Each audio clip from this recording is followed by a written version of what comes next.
Olá, pessoal, sejam bem-vindos à nossa segunda parte da disciplina de práticas pedagógicas em ensino religioso. Eu sou o professor Dionísio Ratzenberger, já me apresentei para você lá no início. Então, aqui vamos para uma parte mais prática dessa disciplina, deste estudo de práticas pedagógicas. Vamos pensar em sugestões, em ideias práticas para as aulas de ensino religioso. Para você que é professor ou que vai se tornar professor de ensino religioso, né, como colocar em prática todo o currículo proposto na BNCC, no currículo da sua rede, do seu estado, né? Existem várias ferramentas metodológicas e vários tipos de atividades para fazer com as crianças. Uma visão, um modelo de ensino que eu defendo, que eu acredito muito, é a educação pela pesquisa. Educação pela pesquisa, ela não é apenas pesquisa escolar ou trabalho de pesquisa escolar, onde você vai lá e dá um assunto e diz, pesquisem. E geralmente as crianças vão e voltam com o texto copiado da internet. Não. Pesquisa é muito mais do que isso. A educação pela pesquisa é um caminho pedagógico, é uma estratégia pedagógica, é uma concepção pedagógica que coloca diante do estudante questões, problemas a serem resolvidos, que dá mais ênfase para as perguntas do que para as respostas. Lembra lá do nosso amigo Sócrates? Ele sempre fazia perguntas aos seus alunos, aos seus discípulos. E quando os discípulos lhe faziam uma pergunta, ele devolvia com outra pergunta. Por quê? A ideia de ajudar a pessoa a procurar respostas, a se aprofundar naquele assunto. E o Albert Einstein nos diz o seguinte: não são as respostas que movem o mundo, mas são as perguntas. Olha só, não são as respostas. Se os portugueses, os espanhóis, já soubessem a resposta para a pergunta o que tem depois do mar, o que tem do outro lado, talvez eles não tivessem empreendido tanto esforço para chegar aqui, ou tivessem chegado antes. Mas eles eram movidos porque tinham uma pergunta, uma dúvida. O que tem do outro lado? Será que tem riqueza? Será que tem terras? Será que tem, né, espaço para nós conquistarmos? Será que tem povos para nós comercializarmos? O que tem do outro lado? Então, a dúvida, a pergunta nos move em direção à pesquisa, à ação, ok? Não existe nada mais fatal, nada mais destrutivo para o pensamento que o ensino das respostas prontas. Para isso existem as escolas, não para ensinar as respostas prontas, mas para ensinar a perguntar.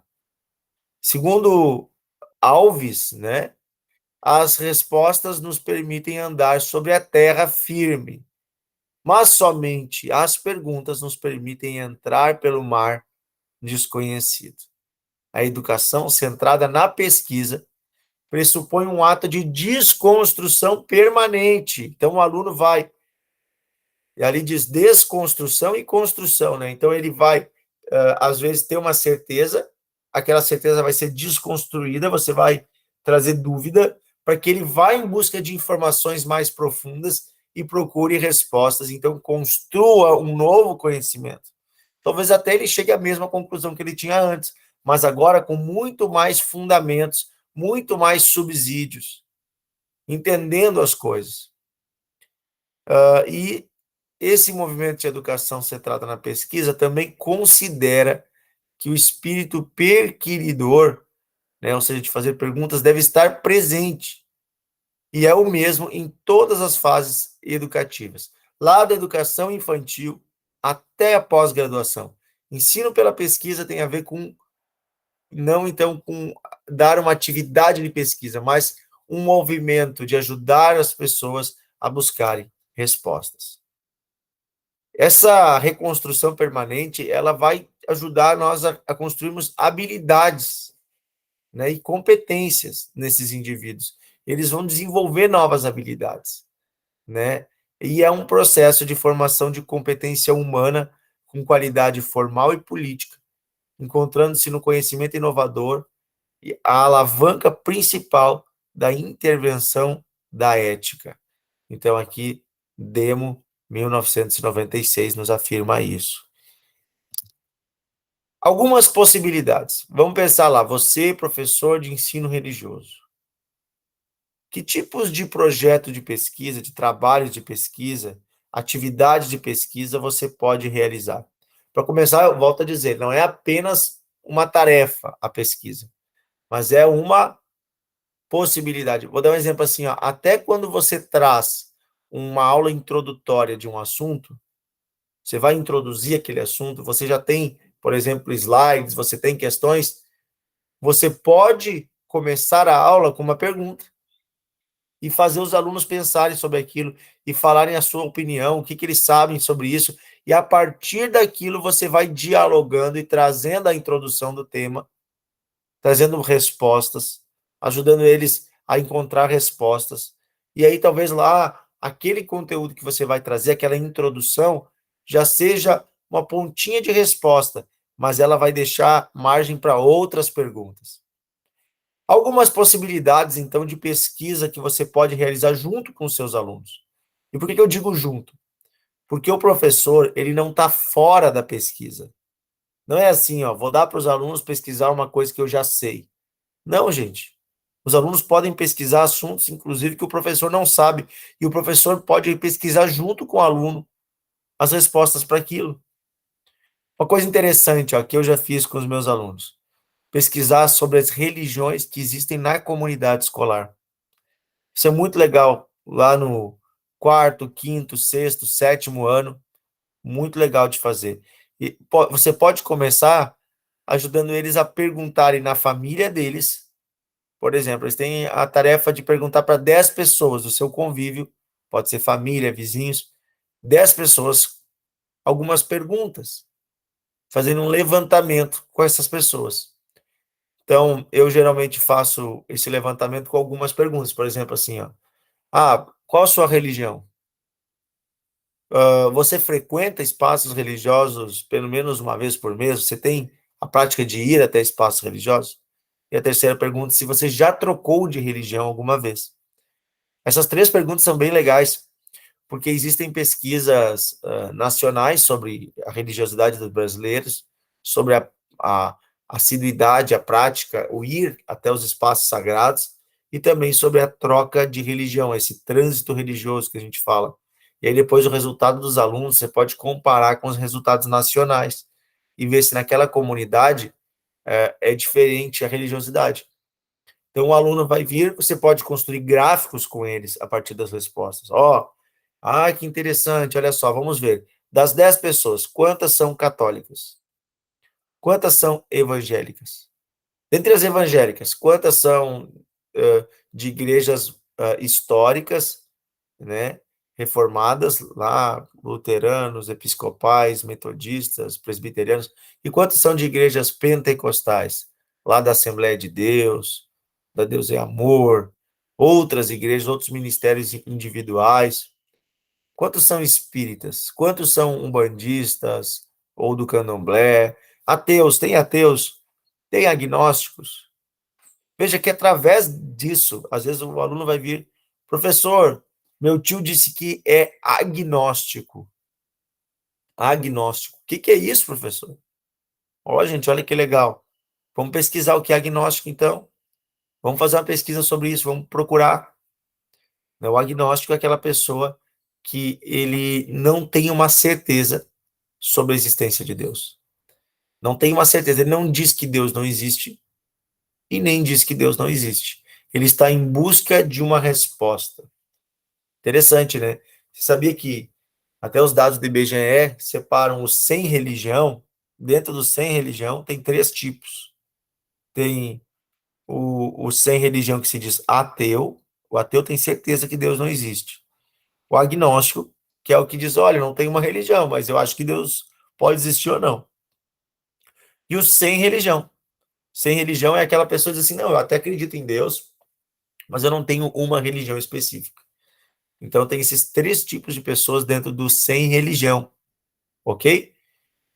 Mas olha como interessante que uma pesquisa com pessoas, a partir da realidade da família, pode se tornar uma coisa maior. Na sala de aula, vocês podem unir esses dados, né? Vocês podem ir lá e juntar, somar as respostas de todos os alunos, porque o aluno vai fazer individualmente o seu gráfico, por exemplo.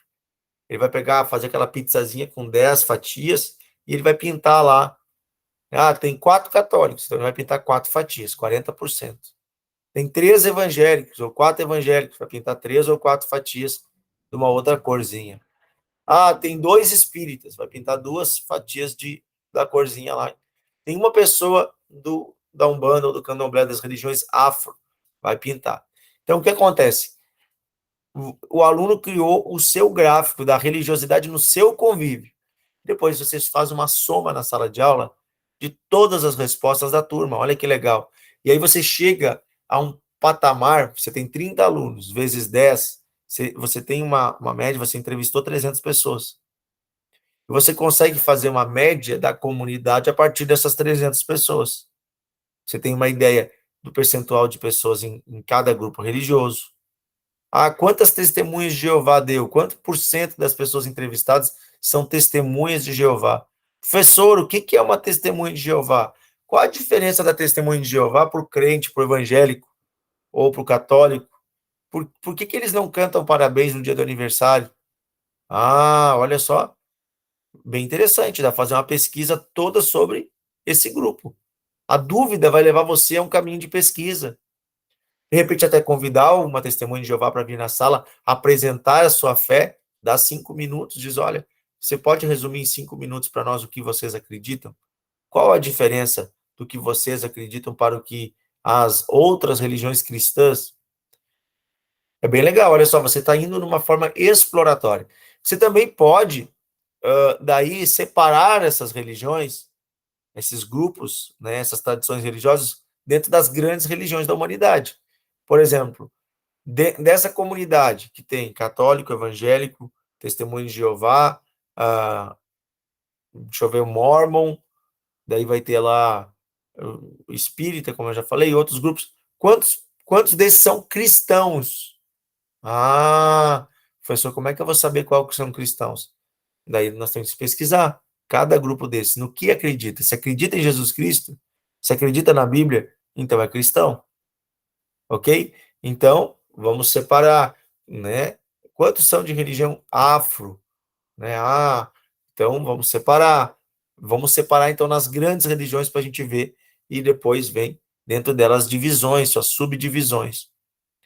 E assim também você pode fazer uma pesquisa exploratória sobre as grandes religiões do mundo, lá com 8º e 9º ano, é bem legal. Só que daí é uma pesquisa mais bibliográfica, é uma pesquisa mais ligada a fontes, né? E você tem que ajudar os alunos a pesquisar em fontes confiáveis sobre.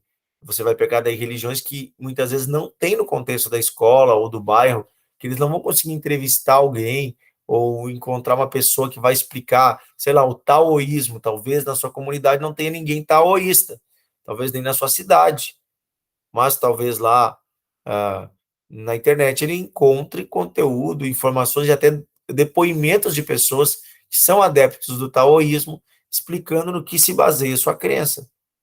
A pesquisa não é ir lá e colocar no Wikipedia ou em qualquer site e pegar aquela informação. A pesquisa precisa ser em mais fontes, inclusive ir na biblioteca pública, na biblioteca da escola, procurar mais livros sobre o assunto. A pesquisa é uma coisa muito interessante, que ela move a pessoa em busca de fontes aonde haja resposta. Outra coisa interessante, você pode pesquisar com os alunos a respeito do pensamento religioso sobre determinados assuntos. Por exemplo, como as religiões da comunidade pensam a questão da morte. Por exemplo, pode ser entrevistado os líderes religiosos, pode-se procurar nos livros sagrados, como eles enxergam a questão da morte. O que acontece após a morte na visão dessas religiões? Olha que interessante. O que é a vida na visão dessas religiões? Temas como sexo, sexualidade, temas como família, questão do aborto, que é uma questão bem polêmica, como que as diferentes religiões enxergam o aborto? São a favor, são contra, permitem, não permitem? Como que as diferentes tradições religiosas enxergam a questão do perdão, quando alguém erra contigo? Olha que interessante. Como que os textos sagrados abordam esse assunto?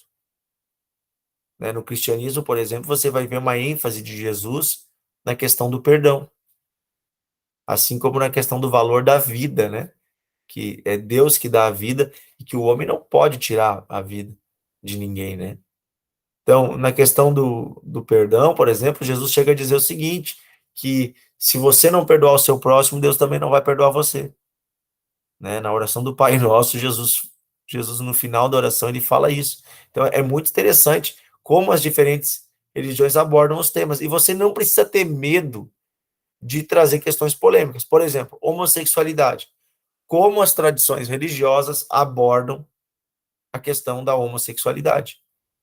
Como eles entendem, compreendem, é certo, é errado, pode, não pode, por que não pode?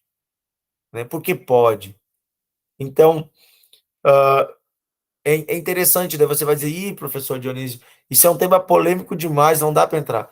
Gente, você não vai estar dando a sua opinião, você vai estar buscando conhecimento das tradições, e pode virar um debate em sala de aula. Inclusive, os alunos podem ouvir os argumentos, aprender a ouvir argumentos, se posicionar a favor ou contra. Então, olha que relevante isso, gente. Pode-se trazer diferentes líderes religiosos para tratar desse assunto em sala de aula e trazer pessoas que daqui a pouco nem são religiosas, são de outra filosofia de vida e que pensam diferente, né? Você pode trazer contrapontos, convidar pessoas para vir na aula. Isso tudo é pesquisa, gente. A pesquisa não precisa ter um modelo.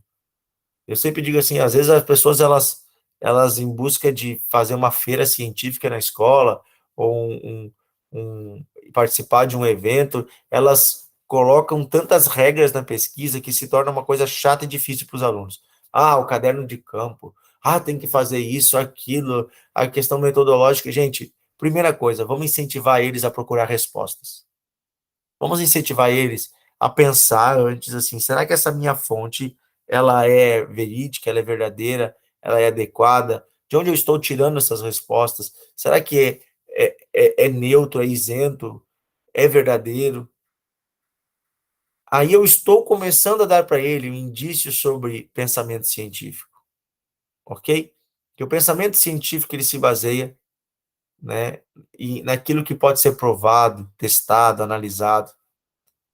Queridos, quando a gente fala de tradição religiosa, a gente está falando de uma coisa que é a vida das pessoas. São vivências humanas. Ó, outra questão ali, a religiosidade da comunidade. É diferente de religiões da comunidade. Religiosidade é a prática religiosa. Onde está a religiosidade no dia a dia?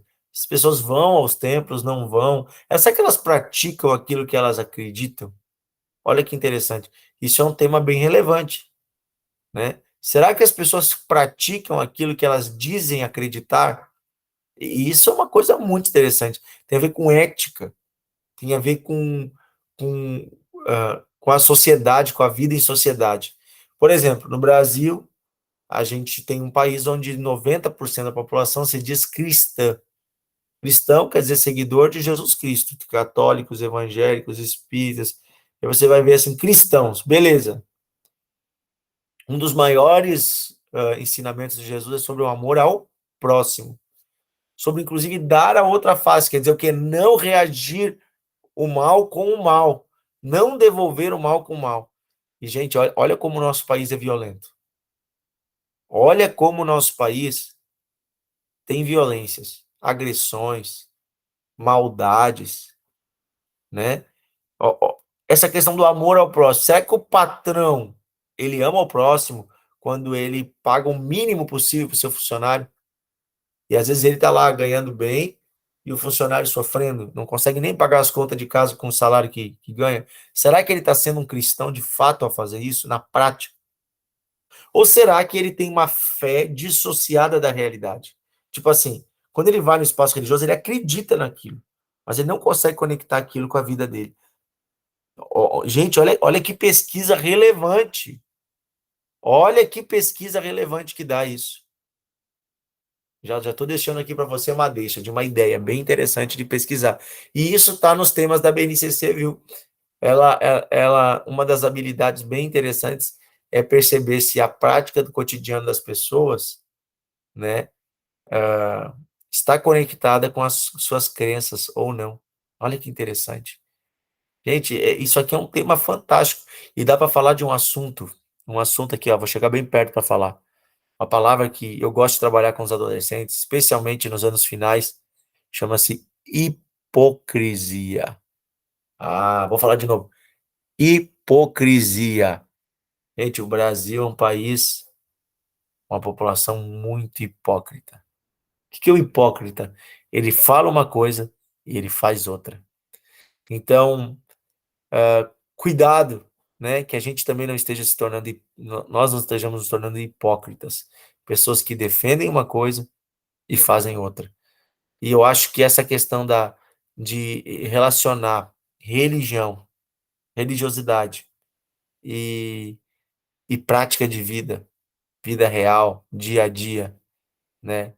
Isso nos dá um tema bem legal e ele se torna reflexivo, porque o aluno começa a pensar: será que eu também sou hipócrita? Será que eu também estou vivendo de acordo com aquilo que eu acredito? Porque se você for pegar, gente, a suma da maioria das religiões, elas defendem a paz, o amor, o perdão, a reconciliação, o servir ao próximo. Gente, onde é que está isso na sociedade hoje?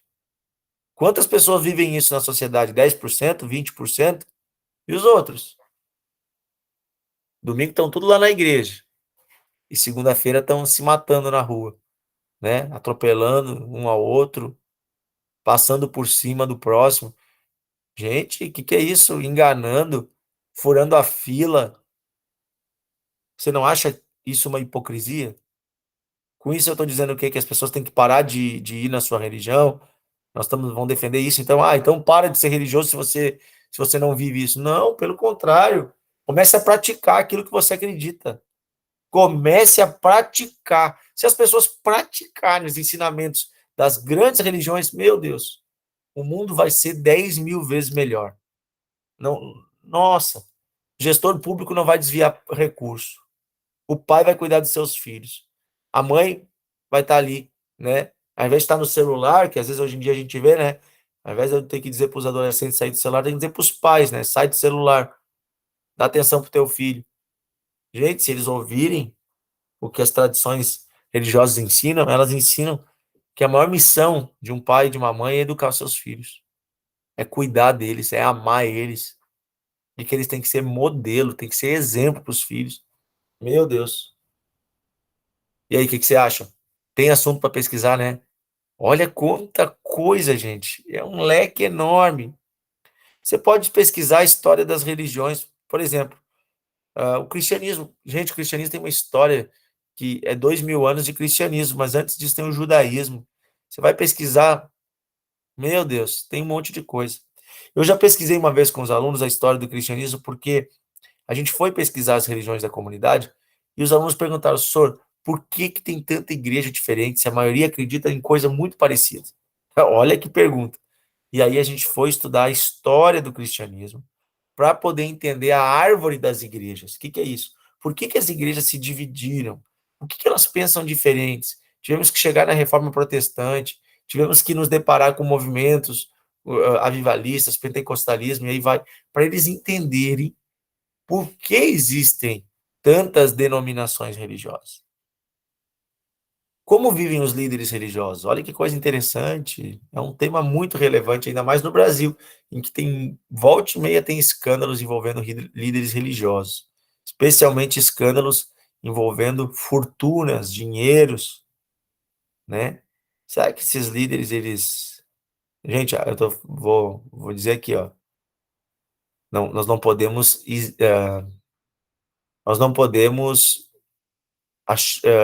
colocar a mesma regra para todo mundo, né?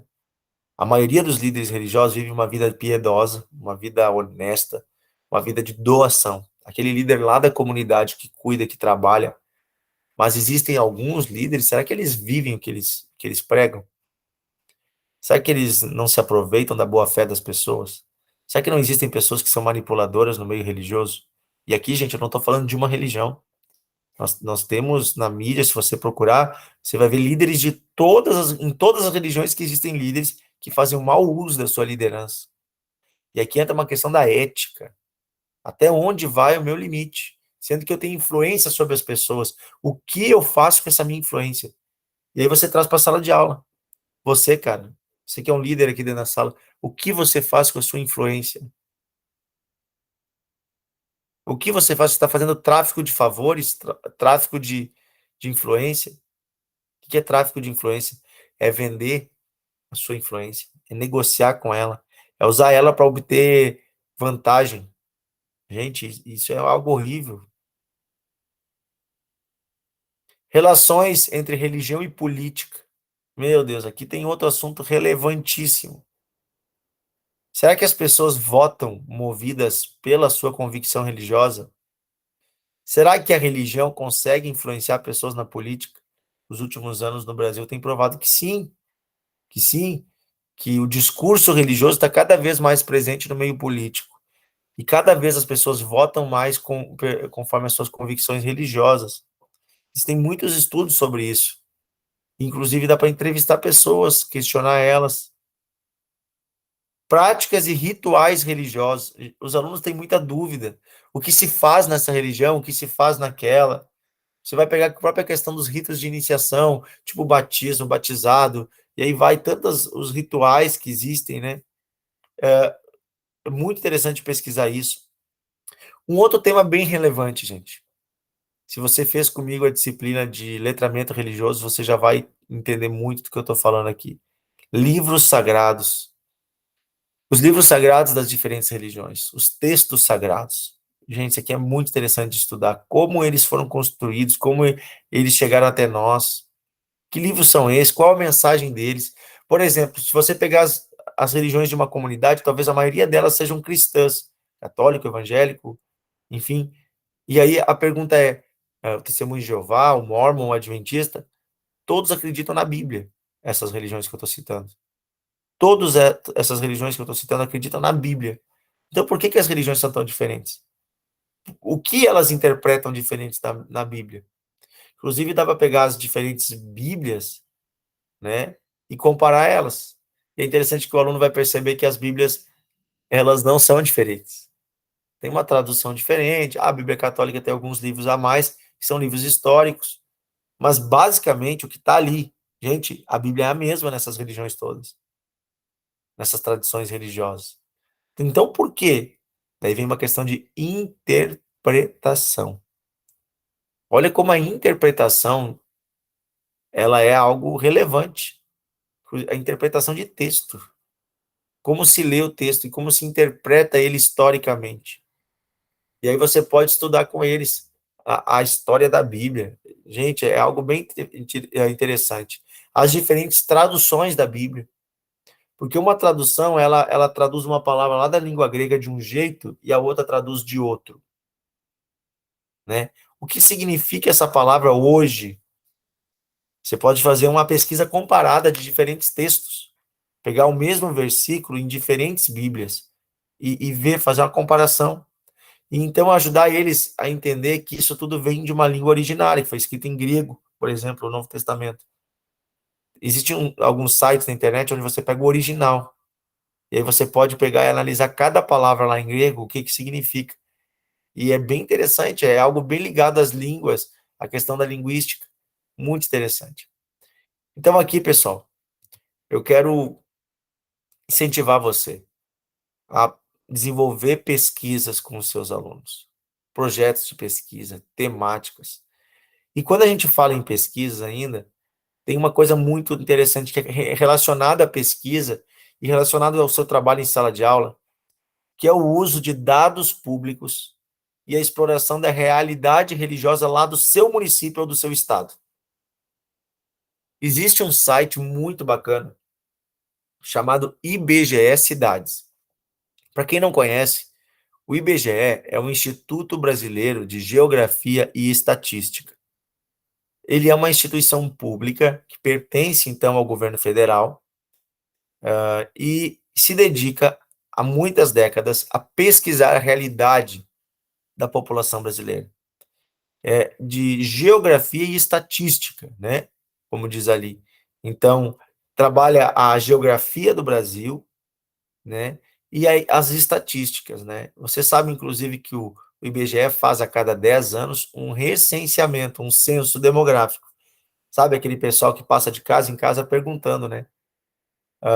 Quantas pessoas moram na casa? Vocês têm uma geladeira, duas, três? Qual a renda média de vocês? E vai perguntando um monte de coisa. Qual a religião de vocês?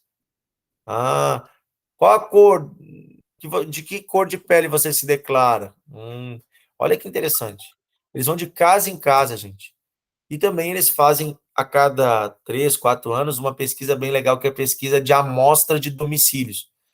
O recenseamento, eles vão em todas as casas do Brasil, praticamente todas, né?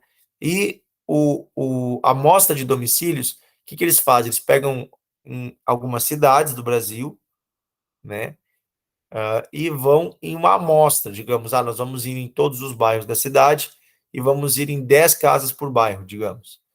E aí eles pegam ruas diferentes, fazem uma amostra, que dá uma base para nós, uma base comparativa em nível de Brasil, dessa evolução, dessa progressão, porque em 10 anos muita coisa muda. Então, os dados do IBGE, gente, são todos públicos. E eles estão disponíveis para nós no site do próprio IBGE. E o IBGE criou um site bem legal, chamado IBGE Cidades.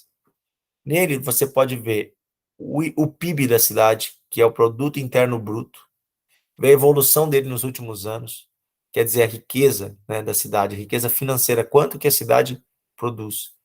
O IPCA, que é o Índice de Preço ao Consumidor Amplo, ou seja, o preço dos produtos, a inflação. O IDH, que é o Índice de Desenvolvimento Humano. O Índice de Desenvolvimento Humano é muito legal, porque ele te dá uma ideia de quanto essa cidade é desenvolvida. Ele calcula índices ligados à mortalidade, então à saúde, ligados à educação, até que série, quanto tempo as pessoas estudam nessa cidade, e a renda per capita, que é o PIB dividido pelo número de pessoas. Então, isso dá uma ideia da qualidade de vida dos indivíduos. Mas também, no IBGE Cidades, nós encontramos dados sobre a religião da população, né? E esses dados podem ser abertos. Eu vou fazer uma coisa aqui, ó. Eu vou diminuir essa tela e eu vou abrir para você a página do IBGE Cidades e eu vou explorar um pouquinho para você ver como é que é, tá bom? Vamos combinar? Eu já tinha aberto ele aqui, ó. Essa abinha, você deve estar aí chegando, ó. Olha aqui como é que é o título, ó. cidades.ibge.gov.br. Então, é um site público de todo o Brasil e você pode conhecer todas as cidades do Brasil estão aqui e os estados também. E olha que legal, gente. Você pode então pegar os dados e comparar. Aqui nesse ladinho tem o que você procura, que você vai colocar o nome da sua cidade ou da cidade que você está procurando. E você vai depois poder fazer uma pesquisa comparada, né, desses dados, se você quiser, por exemplo, comparar uma cidade com a outra, comparar os dados da cidade com os dados do Brasil, pode pegar os dados nacionais e comparar com os dados locais. Olha que interessante. Olha quanta possibilidade tem aqui.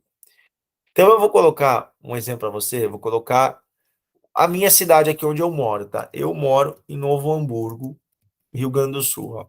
Quando eu começo a escrever, já vem, ó, o nome da cidade, Novo Hamburgo, município do Rio Grande do Sul, ó.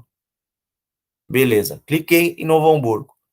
O que vai acontecer? Vai abrir os dados da minha cidade. Você tá vendo aqui? Ok, olha que interessante. População no último censo, ó. 238 mil habitantes, com 940. Tá vendo? Daí aqui nós temos, ó, estimada em 2021. Por quê? Eles vão fazendo uma evolução, uma progressão estimada.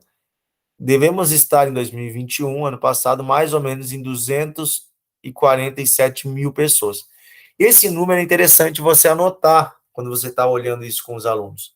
Por quê? Porque depois, quando nós formos olhar os dados sobre religião da comunidade, o que vai acontecer? Você vai pegar aquele número de pessoas daquela religião e vai dividir por esse número aqui. E aí você vai ter o percentual de pessoas que estão naquela religião, ok? Então, digamos que tem uma religião que tenha lá 120 mil pessoas, então ela vai ter praticamente 50% da população da cidade, ok? Essa relação entre o todo e a parte é importante, né? Então, é bem legal a gente desenvolver com os alunos, até é legal de trabalhar junto com o professor de matemática, aprender a calcular o percentual, fazer um gráfico, isso tudo é muito bacana. Então, olha só, aqui tem a população no último censo, né, tá? Daí tem vários dados aqui, ó. Trabalho e rendimento vai mostrar quanto que ganha essa população em média, ó. Salário médio mensal, ó, em torno de 2,5 salários por habitante. Então, o salário mínimo está 1.200 e poucos, então daria, tipo, perto de 3 mil reais a renda, né, a média da população da minha cidade. Renda por pessoa. Então, se você for olhar isso, né, às vezes nem se realiza na prática, né? Claro que há uma desigualdade, tem pessoas que devem ganhar muito, tem outros que ganham menos. Educação, aqui tem os índices também de educação, por exemplo. Olha que interessante. Então, ó, de 6 a 14 anos, 97% de escolarização, ou seja, 97% das crianças estão na escola. Estão na escola. Tem crianças que não estão na escola. Por quê? Nós temos crianças que são doentes, que têm algumas dificuldades, não podem frequentar a escola. Também temos crianças que talvez não são alcançadas pelo sistema de ensino. A nota no IDEB 6,2, ó. O IDEB é o Índice de Desenvolvimento da Educação Básica. É muito importante essa nota, é aquela nota que vem da Prova Brasil, feito uma multiplicação com o índice de aprovação do ano anterior. Então, aí dá 6,2. Isso é do município todo, tá? Rede municipal, ali tem rede pública, ó, tá vendo? Rede pública dos anos do ensino fundamental. E nos anos iniciais do ensino fundamental, nos anos finais, 4,5. Olha como baixa essa nota. Rede pública, aqui entra escolas estaduais e municipais, tá? Olha que interessante. A economia, aqui vai ter o PIB, PIB per capita, ou seja, no ano de 2019, a riqueza da cidade, daí dividida pelo número de pessoas, dá o PIB per capita, 39 mil reais. Foi a renda, digamos, anual média de cada morador da cidade. Quanto por cento dessa renda é oriunda de fontes externas, ou seja, que vem de fora do município? 55%. Então, o município, ele atrai muito dinheiro de fora. E aqui teria muitos assuntos, ó, a saúde, território e ambiente, mas vamos chegar lá na parte da religião, ó. Pesquisas, você vem aqui do ladinho, ó, tá vendo onde é que eu botei o dedinho aqui? Pesquisas. Tá vendo aqui? Pesquisas. Quando você colocou em pesquisas, vai vir para você uma série de opções aqui para você marcar, escolher, tá vendo? O que você vai escolher aqui? Você vai escolher censo. Essas pesquisas é porque eles têm dados, gente, de várias coisas, ó, censo agropecuário, censo escolar, extração vegetal, finanças públicas, mas aqui o censo é aquele recenseamento que o último foi em 2010. Tá para ter um nesse ano aqui que eu estou gravando o vídeo, que é 2022. 2020 era para ter, mas teve a pandemia, daí não teve. Então agora o IBGE está organizando um censo para esse ano, eu acho que seria para depois das eleições, final do ano. Já em 2021 já foi adiado, em 2022, início do ano já foi adiado. Tomara que saia o censo agora em 2022. Ó, censo, daí aqui tem sinopse, que é um resumo, e as amostras, ó. Característica da população, deslocamento, domicílios, educação, finanças, blá, blá, blá, blá. Amostra religião. Você clica aqui. Então entrou em pesquisas, censo, amostra religião. Quando você entrar aqui, gente, daí vai dizer, vai ter várias amostras, e você vai mostrar a primeira idade das pessoas, salário das pessoas, tipo de trabalho, população residente. Aqui tem a cor da população, ó, as etnias, ó, amarelo, branco, indígena, pardo, preto. Ó, na minha cidade aqui, ó, 216 mil pessoas, então quase 80%, se diz branco. Isso aqui é uma autodeclaração, né? Tem bem mais mulheres do que homens, ó, tem 20 e poucos mil mais mulheres do que homens. E aqui por mulher e por homem você pode ver a religião também. E aqui tem a opção só de religião, tá vendo? Vamos lá, religião. Cliquei em religião. Olha o que acontece. Vamos focar aqui no religião. Vai aparecer as grandes religiões e o número de pessoas. Isso aqui é um número de pessoas adeptas, tá? Então, ó, sem religião. 7 mil pessoas se declararam sem religião no censo. Budismo, 132 pessoas. Candomblé, 80 pessoas. Católica Apostólica Brasileira. Isso aqui é uma igreja que é oriunda da Igreja Católica Apostólica Romana, tá? 1.165 pessoas. Católica Apostólica Romana, 151 mil. Vamos lembrar lá a quantidade total, que é 240 mil habitantes? Então, gente, nós temos aqui 70% praticamente de católicos nesse município. A Católica Ortodoxa, 210 pessoas. Espírita, 3.380 pessoas se declararam espíritas. Espiritualista, 120 pessoas. Evangélica, 69 mil pessoas. Então, dá uns 24, 25% mais ou menos de evangélicos. E aqui nós vamos ter outros grupos que estão separados. A Igreja de Jesus Cristo dos Santos dos Últimos Dias, conhecidos como Mormons, 571 pessoas. Judaísmo, 12. Não determinado e múltiplo pertencimento. São pessoas que são entendeu? De mais que uma religião ou não determina a sua religião. Novas religiões orientais, 90 pessoas. Testemunhos de Jeová, 1955. Tradições esotéricas, 120. Umbanda, 807. Umbanda e Candomblé. Então a pessoa diz assim, eu sou da Umbanda e do Candomblé. Eu vou nos dois. 958 pessoas. Outras declarações religiosas de religiosidades afro-brasileiras. Então, a pessoa se diz de um outro, por exemplo, diz assim, eu sou do Batuque. Batuque é também uma tradição religiosa. 71 pessoas. Outras religiosidades cristãs. Então, a pessoa diz assim, eu sou cristão. Ou eu sou da igreja tal, tal, tal. Não tem um nome lá cadastrado no IBGE. É um grupo específico, é um grupo à parte. Então, se diz cristão, mas é de outro grupo cristão. 1.022 pessoas. Agora eu quero explorar uma coisa com você. Aqui no Sem Religião, você está vendo que tem uma setinha do lado? No evangélico também. Aonde mais? Não determinado, novas religiões, tá vendo? Tem uma setinha do lado. O que é essa setinha? Essa setinha abre para que você veja a especificidade. Ó. Sem religião, nós temos os agnósticos. Por exemplo, lembra que eu falei antes do agnóstico? 118 pessoas se dizem agnóstico. Eu não tenho certeza se existe Deus ou não. Ateu, tenho certeza que Deus não existe. 844 pessoas.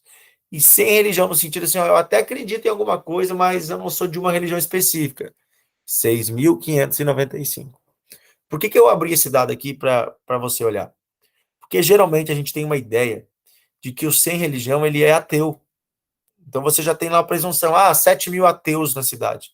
Não. São 7 mil pessoas que não frequentam o espaço religioso e não pertencem a uma religião. Mas desses ali, ó, uns 11, 12% apenas que é ateu.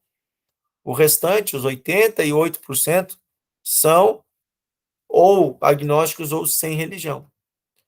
Aqui no Evangélica, ó, quero abrir para você ver que interessante.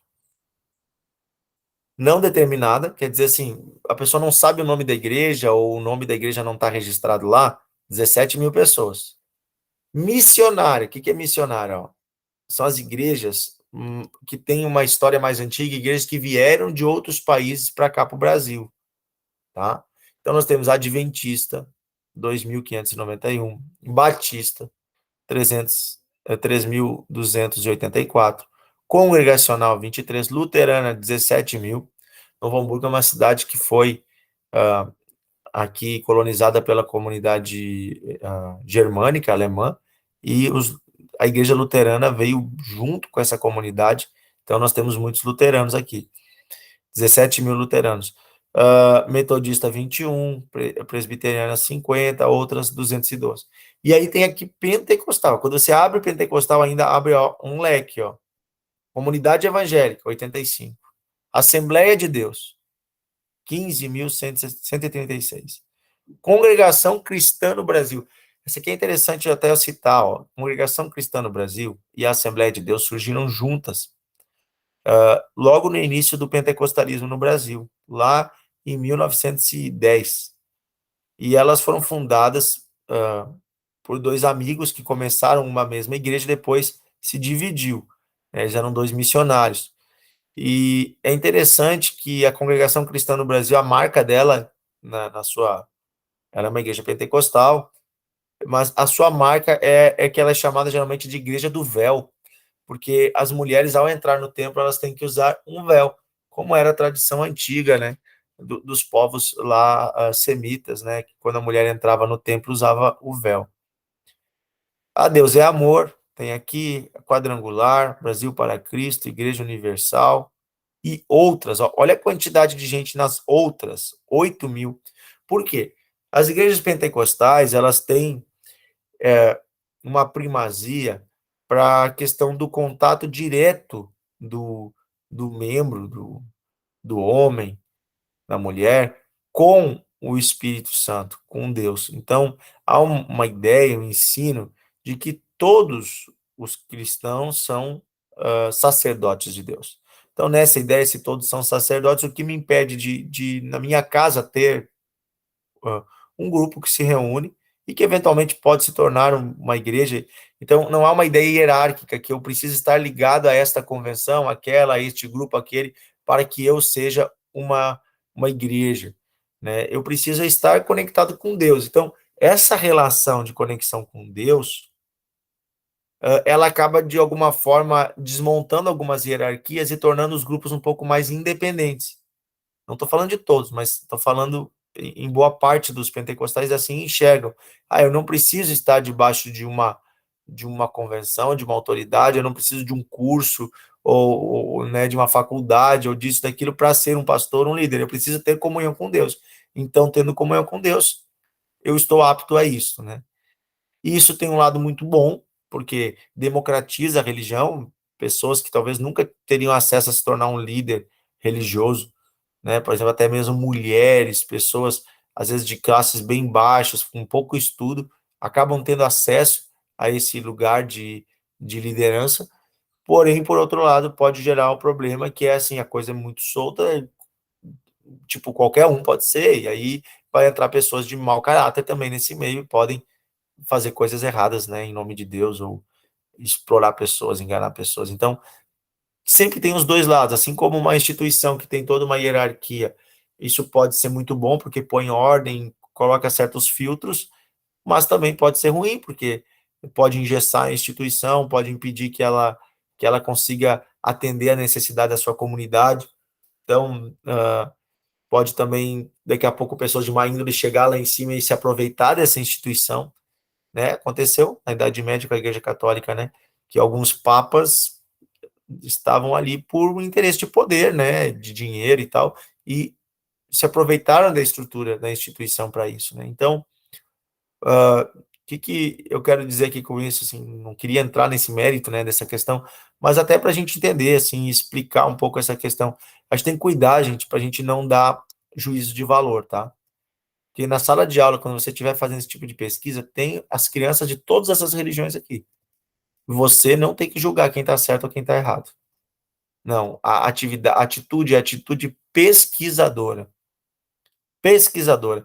E eu tenho que ajudar esse aluno a não ser preconceituoso, a não olhar para nenhuma dessas religiões e dizer assim, ó, eu odeio essa pessoa. Não, eu posso discordar profundamente da concepção que ela tem, mas ainda assim eu preciso respeitá-la, eu diria mais, eu preciso amá-la, eu preciso, né, dar a ela respeito e dignidade, porque é uma pessoa, é um ser humano. Eu estou falando de gente. Gente é a coisa mais preciosa que existe. Então, eu preciso ajudar esse meu aluno. Inclusive, se ele tem uma convicção religiosa, essa religião dele tem que fazer ele amar mais ainda as pessoas. Não odiar quem é diferente. Amar. E aí é a questão, ele tem o direito todo de tentar convencer que ele está certo, né? A opinião, mas nunca debater o mérito da dignidade de uma pessoa, se ela merece ou não ser respeitada, honrada. Isso é para todos. Todos têm o direito à dignidade, né? A ser honrado, respeitado. Você viu que o material é interessante, gente? Você viu que o material riquíssimo aqui, ó, para a gente estudar. Que material riquíssimo para a gente estar estudando. E olha que interessante, ó. Quero mostrar uma coisa para você. Aqui, quando entra em cor ou raça, as etnias. Olha aqui, ó. Preto. Preto é o quê? Pessoas negras. Na minha cidade, 7.000 pessoas. É que eu quero quebrar um tabu com você. Qual o tabu? Ah, que a população negra, por ser afrodescendente, é de religião africana. Todo mundo é lá da Umbanda, do Candomblé, do Batuque. Vamos ver aqui qual é que é a religião dessa comunidade preta de Novo Hamburgo. A minha cidade, tá? Olha só, gente. Sem religião, de 7.000 pessoas, 285 são sem religião. Católico, a maioria, ó, 4.600 pessoas católicas. Espírita, 45. Evangélico, 2.477. Umbanda e Candomblé, gente, só 59. Só 59. Então quer dizer uma coisa, presta bem atenção. A maioria das pessoas, se a gente viu ali que Umbanda e Candomblé, né? Umbanda e Candomblé chegava a 800, mais 80, mais outras religiões africanas, tudo junto ali dava 1.000 pessoas na minha cidade, né? Aqui em Novo Hamburgo. 1.000 pessoas deu nesse nosso cálculo. Só 59 dessas 1.000 são negras. Quer dizer que as outras 950 que frequentam religiões africanas são brancas ou pardas.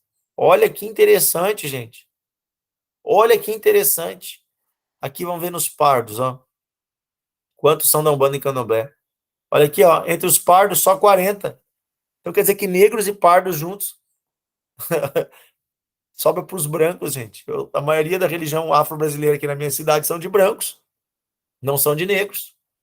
Você está entendendo que religião é uma coisa viva, viva. Ela não é uma coisa morta. Ela não é uma coisa estratificada assim. Ah, porque a pessoa é dessa cor, ela é dessa religião. Não, gente. Não, não tem nada a ver, né? Não tem nada a ver. Então, olha que interessante, né?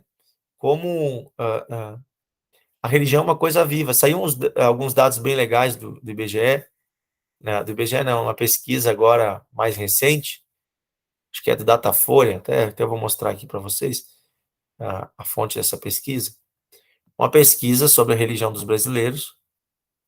E nessa pesquisa foi constatado, por exemplo, que entre os evangélicos, que os evangélicos são um grupo que, dentro da sua religiosidade, tem mais percentual de pessoas negras e pardas.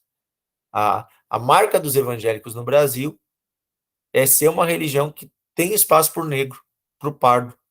Olha que interessante, né? Então, quase 60% dos evangélicos do Brasil, 60, 60 e poucos, são negros ou pardos. Olha que interessante. Essa pesquisa aqui, ó, eu trouxe para você.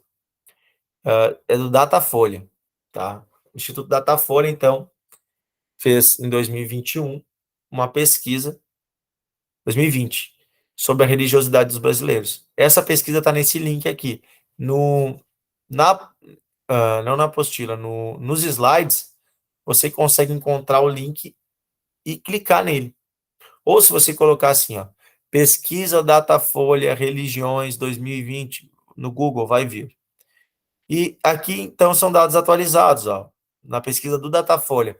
População brasileira, 50% evangélicos, católicos, 31% evangélica, 10% não tem religião, 3% espírita. Umbanda e Candomblé 2%, outras religiões 2%, ateu 1%, judeu, judaica 0,3%. E aqui depois ele vai ter separado por mulheres e homens, vai ter separado por cor, vai ter separado, se você descer essa pesquisa toda, você vai ver bem interessante, dentro das religiões, quanto por cento é desta classe social ou daquela, tem um salário até tanto, e você consegue criar um panorama bem interessante para entender a religiosidade do brasileiro. E o legal é que você pode pegar uma pesquisa como essa e comparar com os dados do seu município. E ver se o seu município está igual ao Brasil ou está diferente.